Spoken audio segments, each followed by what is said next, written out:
Welcome to Legal 123s with ByrdAdatto. Legal issues simplified through real client stories and real-world experiences. Creating simplicity in 3, 2, 1. Welcome back to another episode of Legal 123s with ByrdAdatto. I'm your host, ByrdAdatto, with my co-host, Michael Byrd. Thanks, Brad. As a business and healthcare law firm, a client call is usually a request for help. All too often, I wish they had made the call for help earlier. When the call comes after there's a problem, it sounds more like a cry for help. Yeah, and we've talked about this in other episodes. We often refer to this too as the 550 rule. You can either go out and find the right person to help you now and pay them $5, or something bad's going to happen, then you have to go find someone to help you, and then you have to pay them $50. So, almost 10 times the actual cost if you just done it right the first time. And as our client told us, Brad, that he's never paid $5 or $50 for anything. So it's probably more like the $5,000, $50,000 rule. Yes, and he was more explicit with words. Well, so when communicating with our guest for today, she said something she said at the very beginning of our back and forth reminded me of a funny story with my oldest daughter, Caroline. Wait, is this the story where she came over when she was about 16 and started babysitting at my house? And then after she left, she backed into my next door neighbor and smashed the car on her way home? Thanks for picking that scab, Brad. And it's not funny. Oh. Well, maybe it's a little funny now that you paid her $10 an hour to watch her kids, and I paid $1,000 to fix her car. I thought it was a fair deal for me. Okay. Well, one of the great parent tricks with teenagers is that when you're driving the kids and their friends around, you become the proverbial fly on the wall. They will talk about anything as if you're not there. So you're telling me if you're a superhero, your superpower is invisibility? Yes. Okay. And so this is the story that I was reminded of when communicating with our guest today. Caroline and one of her best friends got into a back and forth about what it really means when a parent says maybe. Brad, what does your maybe mean to your kids? For me, maybe for us is typically means they're trying to play parent versus parent. So often it's either no or let me get a chance to go talk to my wife, Micah, to further discuss it, which means I'm really trying to kick it down the road to not have to answer the question. What did Caroline say about you, though? Well, the whole thing got really funny fast. For me, Caroline said to her friend, maybe meant yes because I'm a softie. And I'm like, I am sitting 2 feet away from you and I'm invisible as you just totally, dress me down for being a softie. So your actual superpower is not being invisible; it's being able to be softie. So that's this softie power, which doesn't sound as intimidating as being invisible. But I'm going to save that later. Now that I know that you're a softie. Yeah. Well, maybe. Her friend's answer was even better, though. She went on to say that maybe with her mom depended on whether or not her mom had been drinking. So if her mom had been drinking, maybe meant yes. And if her mom had not been drinking, then maybe meant no. Oh my God, there's so much there. I love it. Yes. All right. Why did this story pop in your mind when we were getting ready for today's guest? Is it because the last time we actually got to spend time with her was in Vegas, actually January of 2020? Was it because I was drinking, and should I be worried about questions that were asked? And what if I said maybe to someone, one of those maybe? No, Brad, it's not always about you. Oh, okay, good. Our guest jokes with us all the time about a close thing to maybe. We always talk with her about lawyers and they're using the word it depends whenever any question of substance gets asked. And so she is prepared and armed to bring her it depend answers today. And let's introduce her and bring her in. Our special guest is Nicole Chiaramonte. She is a longtime client, successful entrepreneur, and leader in the medical spa community. A little bit of a formal introduction on her background. Nicole is the CEO of TWG Consulting, the founder of Synergy Med Aesthetics, a private investor in over a dozen medical spas, 25 years experience in startup management, 15 years in MSO ownership in the legal and medical industries. Nicole, welcome.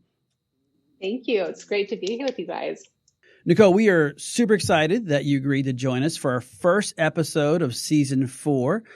We have fun time every time we get a chance to catch up with you. We love your entrepreneur spirit is contagious. So tell us about your story about how you first started out as an entrepreneur, and reminder, as Michael mentioned, feel free to give "it depends" whenever necessary. Okay. That's a really great way to start any answer. I love "it depends" now. I've definitely taken that on this last year. As far as my entrance into entrepreneurship, it happened at a fairly young age. It was back in 1990, and I was working for a young couple who had started a retail store. And I wish I could say it was something really sexy. I wish I could say I entered into business in tech or fashion or entertainment, but it was aquarium products. Nice. So, but they had started a retail store and then were moving into wholesale. And they were realizing the further up the supply chain you go, the better pricing you get. And we worked together. We decided we wanted to actually start importing from China. And we worked together. This is pre-internet, pre-email. So we're using the local interpreters from the community college to help us make phone calls to the manufacturing plants. And we eventually got into the place where we could buy what we needed and put it on a container and ship it over. The problem was that it was $15,000 to do so. And that young couple didn't have the money. I happened to have funds at the time. Them and partner with you on this. I'd like to do a profit share. And that was our first experience becoming importers. We started with a quarter container. And once we placed the order, I realized $15,000 in 1990, that was just a lot of money, especially to me at the time. We got a little nervous. And so instead of planning on having that product come and stock a warehouse, we ran around the Northwest and pre-sold everything coming in on that container. Wow. So by the time it docked, we had sold every last piece of inventory. It took us 3 days to truck it around the Northwest and deliver it. And we were sitting on a very hefty profit, going between importing costs and wholesale sales to the retail companies and the retail stores. And we decided we were going to continue to do that. And about the 4th iteration of that, when we had moved into full containers, when they went to pay me back for the investment, I said, can I buy in? And I bought 25% of the company. And that company ended up selling about 3 years later. And I had my first successful exit. And I just decided this is definitely where I want to be. This is the space I want to be in. You caught the bug. Well, in 1990, I can relate on so many levels, because for me in 1990, I was committed to making sure that I showed up for my 9 o'clock class. Well, and how'd that go, Michael? Not very well. I didn't have a strong exit. What's amazing about that part is that, you figured it out you kind of had to figure it out on the go, which is the entrepreneurial spirit that we were just talking about. But then that fear factor of what did I just pull? And that motivates people pretty dang hard, that you either fall down and you fall down and you're in a fetal position, basically, and you can't move forward, or you do what you did, which is, all right, now I got to do something. So that's awesome. I love the start of this. It was a lot of fun. And I learned so much in that period of time. But yeah, you're right. The fear is a huge motivator when you first get started. Well, so what did you do after? So you got the bug, you did the aquarium exit, and so tell us kind of where you went from there. Oh gosh, from there I took a couple of years off. It was a successful exit. I wasn't sure exactly what I wanted to do. I spent some time in Europe, and then when I came back, had a couple startups that I was a part of. Some were successful, some were terrible failures, and you learn actually more from the latter than you do the former. But that was a really great process going through my 20s. And when I got into my late 20s, I stumbled upon the MSO format in the legal field. So I ended up spending quite a few years acting as an MSO for lawyers. and helping them develop their practices and being able to partner in a way. And that's what eventually led me into metaesthetics. So you went from legal into the kind of the medical spa world. I did. It wasn't intentional. So I did have another exit. Oh gosh, it was 2009. And I kind of was doing my little early retirement, and had a few years off and was enjoying it. And my entrance into medical aesthetics was I found a machine in 2012 that was fascinating to me, but it was a class 3B laser. It was non-surgical fat removal, and I needed a doctor to purchase the machine. And my husband said, you can't buy a $150,000 machine and then put it in the master bathroom. So it's like, if I'm going to get this, I have to have a plan. And I was having difficulty finding a physician, and telling a girlfriend about that one day at lunch. And her husband is an ocular plastic surgeon. And she went home and told him about what I wanted to do. And that night I had a phone call from him. And Mike said, I hear you want to get into medicine. And that was really the first conversation we had. I explained my plan, what I wanted to do. And he thought it was a great idea. And we, again, set up an MSO type of situation with his practice. And that was my very first step into this industry. Yeah, and for our audience, that she's used the term MSO a couple of times, just that means management service organization. So it's not the actual entity that's rendering the law side, or not the entity providing the medical services, is actually the management company that helps with it. Yeah, and I'm curious too, because it's an unusual story. You don't see as many MSOs in the legal side, but it is the same concept. Was it intuitive when you got into medicine that that's what you were going to need? Was that kind of that same management services organization concept?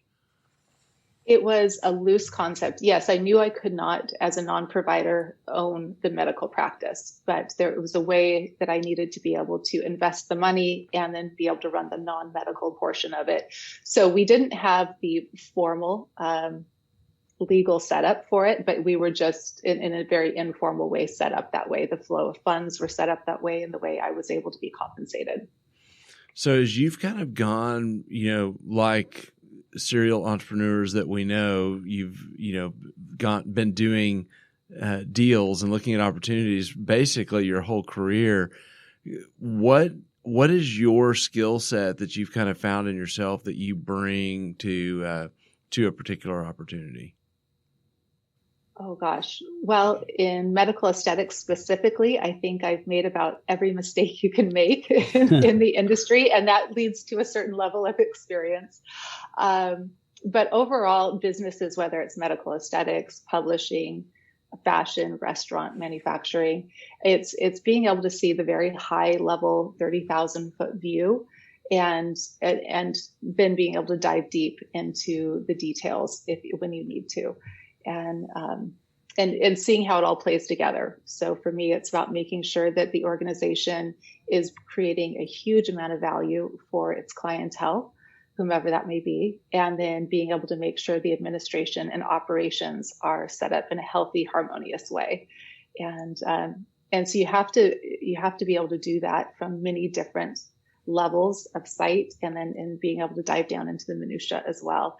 And that's something I've been able to develop and really enjoy doing. So when it sounds like when you're picking your favorites, is it the high level conceptual piece, or is it the devil in the details? Because you just covered a broad range. So when you're picking now, since you've done it all, where do you like to sit? The high level is really fun because you get to do just the massive planning. But I have to say, when I go, and that's what I do, especially if I'm starting something from scratch. I love that. I love to bring that out and create these large organizations out of just an idea. To create something tangible out of what was just an idea 3 or 6 months ago is very rewarding. But the devil's in the details. When I start, or when I come into an existing practice or a company that's struggling, I love digging deep and going in and just honing in where I see adjustments, tweaks, or just overall a fix that's needed of some sort. So I love it all, but it's a unique skill set. We know so many entrepreneurs that probably fall more in the visionary side of things, like they are risk takers. They see it, and they have a superpower on their vision and even on the strategy side. But then they bring kind of some holes into the opportunity when it comes to, other disciplines, whether it be, finance, marketing, sales, et cetera. And so having an interest in diving deep is really interesting. And I think you said it best. No matter what, it's we learn from our failures in a far greater way than anything. Yeah, that's nice. Nicole, our theme for this season for the Legal 1-2-3s with ByrdAdatto is, when should I ask for help? And we would love for you to share a story or your pearls of wisdoms of what you've learned when you should ask for help and when you're starting or acquiring a business. Absolutely. Well, I mentioned earlier that when I first started in this industry, we loosely set something up and in the way of an MSO, but it was not entirely legally compliant. And I have to kind of tell on myself in this situation, because I think a lot of people find themselves in the same circumstance when you're starting and you have limited funds and you're really trying to manage expenses. You have to pick and choose what's important. And I had Googled about medical spa law, and I found this strange guy out in Chicago. His name was Alex Tiersch. Sounds I managed terrible. to get I know, horrible. So Alex, yes, I got a chance to get a hold of Alex and had a consultation with him. And it was great. He gave me a full understanding of the MSO format, what I needed for the MSA, the management service organization, management service agreement between the two entities. But in the end, I thought, no, I'm just going to go with somebody local. They'll be more affordable. And I just thought I could do it on my own. 6 months later, I found myself in a situation where all of my documentation was being scrutinized and we weren't set up properly.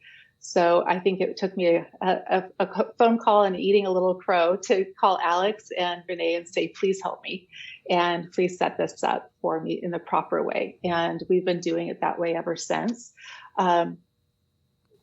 So that right there, I think anybody who's starting in the industry, when do I ask for help? As soon as you decide you want to move forward, make sure you put the budget in place and you take the time to make sure you're legally set up in a compliant fashion. It's just going to help you in the long run. And I've learned that one the hard way. I wish I could just do it from a place of superiority, but no, I tend to make the mistake first. And then one of the other things I wanted to mention is when you're asking for help and making sure all of your documentation is in place. Something that we recently had that we had our very first claim, medical malpractice claim, and the first one out of all the location in 9 years. And it was related to, of all things, laser hair removal. The lawyers for the insurance company took a look at everything we had, at the settings. They had the other doctors weigh in on the settings compared to what the service should be, and we were deemed to be all in the right. What ended up being a problem for us was our consent form. And so out of all of this time and all of these treatments that we've all done, what ended up taking us down, and it wasn't terrible in the end, but it was frustrating to know that it was just a consent form that wasn't completely written correctly. And once they poked a hole in one part of it, they were able to dismantle the legitimacy of the entire form. So these are things that people don't think of in the beginning until you go through it. So it's much, much better to make sure you've got everything covered up from a legal point of view. That's great. And I can't agree enough, especially in a heavily regulated industry like medical and legal, that these are professional services, and you as someone who's not licensed in those professions have to kind of use the MSO is a fantastic tool, but it has to be used in the right way. And so we've had many episodes where we talk about form and substance, and that you can't just print a document off and plug it in and that works. It actually has to line up with what you're doing in your business. Yeah, and I think something else you said, Nicole, which rings true for I think anyone who's taken the entrepreneur spirit. It's there's no guarantees, right? And those who make mistakes and say, "Wow, I learned a lot from that," they're not going to make that mistake again, because they learn something from that mistake, and then they use it in a more positive way. Those who think it's a mistake and then they quit because of it, that it beats them up too much. And so I can say that Michael has made a lot of mistakes, and so luckily I have not. I've made all good decisions. But it is. I mean, the only mistake I've made is who I picked as a partner. I mean, let's be fair. But no, and I think that's a great takeaway for a lot of people, is that learn from your mistakes. And, obviously, hopefully you do make, as you said, some of the mistakes you've made were minor, so it didn't impact you in a major way. But at the same time, you were able to realize, okay, I can't do that anymore. This is what I need to fine tune, keep moving forward. It's not that mistake's not going to own me, but I'm going to be able to move forward. So I think that's a great outlook to have, and which is why you've been a serial entrepreneur and been able to go in so many different industries, from apparently fish to lawyers.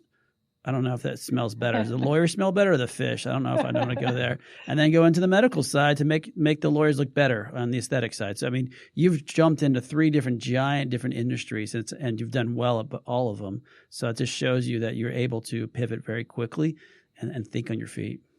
Well, thank you guys. I appreciate that. And, I would love to weigh in on one more thing. I don't want to put a lot of fear in the industry by any means, but something I am seeing a lot lately is this, because of the competition in the industry, people who are already in a market and they see someone else coming into a market, instead of just competing head to head in a healthy manner, what you're starting to see is existing practices reporting other practices anonymously for trumped up charges. But what happens is that will trigger an investigation, whether it's the medical commission, the nursing commission, or the Secretary of State. And you can be clear on absolutely everything that they are reporting you for, but they're going to dive deep in everything that you're doing. So whether it's a medical practice, an MSO, et cetera. So that's another reason I really think it's important for the people who are listening and anybody who's interested in getting into medical aesthetics to really make sure that they are covered, because there's so much scrutiny now compared to what we saw even 5 and 8 years ago. Yeah, I totally agree with that. It's not good for the industry, because most of those people live in glass houses or throwing stones anyway.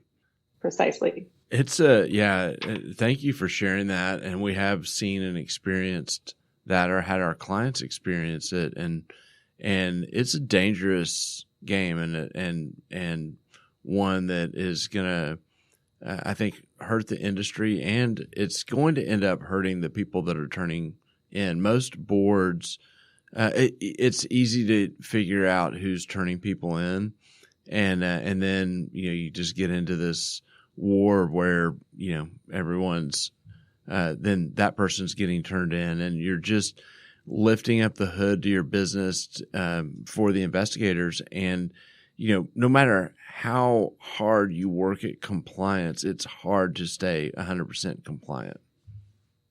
Agreed. Well, Nicole, we're so grateful to have you on Legal 123s with ByrdAdatto. We're going to say goodbye, go into commercial, and on the other side, Brad and I will share any legal insights we have from today's episode. Thank you. Thanks, guys. It was fun.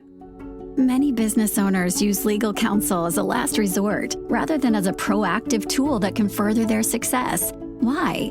For most, it's the fear of unknown legal costs. ByrdAdatto's Access Plus program makes it possible for you to get the ongoing legal assistance you need for one predictable monthly fee. That gives you unlimited phone and email access to the legal team, so you can receive feedback on legal concerns as they arise. Access Plus, a smarter, simpler way to access legal services. Find out more. Visit ByrdAdatto.com today. Welcome back to Legal 123s with ByrdAdatto. I'm your host, Brad Adatto, with my co-host, Michael Byrd. Now, Michael, this season, the theme is when should I ask for help? And I love being around Nicole because, as you can hear when she talked to us, she has an incredible passion. I mean, she started very young being an entrepreneur. Her story is very inspiring. I mean, comparatively, it was amazing what you did in 1990 by making your class at 9 o'clock in the morning. She did a little bit better than you, but again, we're not comparing you two because we all know that she's better. And so some of the quick observations I had from her just in general is, and it comes with entrepreneurs in their space is that a lot of times they're really good at being and we talked about this, seeing the big picture and understanding. But what I loved about Nicole's perspective is she could get into the details. And that's so important because we always talk about on the compliance side, those details are super important. But she also learned what we started this episode on, the 550 rule, which is she tried to cut some corners in the beginning, which happens with entrepreneurs. You don't have an unlimited funds, and learned by mistake that she actually ended up having to go out and hire someone else to fix those mistakes because she didn't surround herself with those individuals that she needed to help, especially with these in the business and healthcare law world. Those laws can be very unique and very difficult very quickly. So making sure you surround yourself with the right people. But that's just, some of my thoughts, and Michael, what are some of your final thoughts today? It depends. Okay. I don't think you're applying "it depends" correctly. That was the host of the podcast. You're actually supposed to add some more than just "it depends." Okay. All right. I was just trying to practice what we were talking with Nicole about. Well, you mentioned it, Brad, talking about the 550 rule and how that applies from a legal perspective. Nicole, as she said, she has an amazing ability to be in the details, as you mentioned, and have a vision, but she didn't know the legal side and the penalties that were paid for her having to go back and fix something probably were more painful than she alluded to. We know it is when we're fixing things for people that haven't done things on the right end. And so, it brings me back to when should I ask for help? Well, if you're an entrepreneur and you're starting a business, you want to make sure if you're getting into something that's heavily regulated, like the, medical aesthetics or the legal industries, that you get the right setup on the front end. And then, if you happen to be just a dreamer type, then you want to get the detail people with you on the front end because it can get real painful to clean up later on. Oh, that's for certain. Well, join us next Wednesday when we discuss whiteboards. A picture is worth 1,000 words.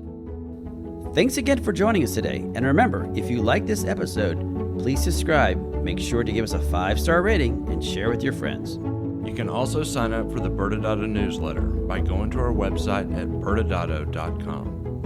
ByrdAdatto is providing this podcast as a public service. This podcast is for educational purposes only. This podcast does not constitute legal advice, nor does it establish an attorney-client relationship. Reference to any specific product or entity does not constitute an endorsement or recommendation by ByrdAdatto. The views expressed by guests are their own, and their appearance on the program does not imply an endorsement of them or any entity they represent. Please consult with an attorney on your legal issues.